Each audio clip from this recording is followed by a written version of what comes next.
You ask Tiger to solve. This deals with linear equations with one unknown.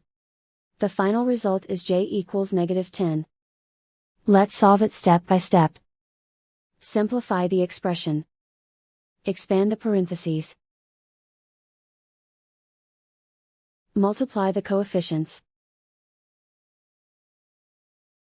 Simplify the arithmetic. Group all j terms on the left side of the equation. Add 2j to both sides. Group like terms. Simplify the arithmetic.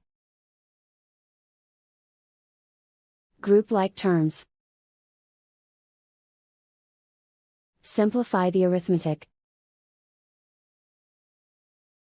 Group all constants on the right side of the equation. Add 10 to both sides. Simplify the arithmetic.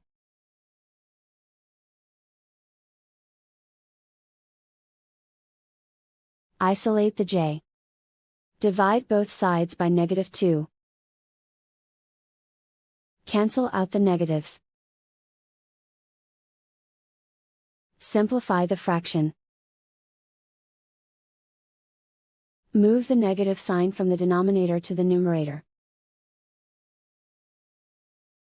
Find the greatest common factor of the numerator and denominator. Factor out and cancel the greatest common factor. And so the final result is j equals -10.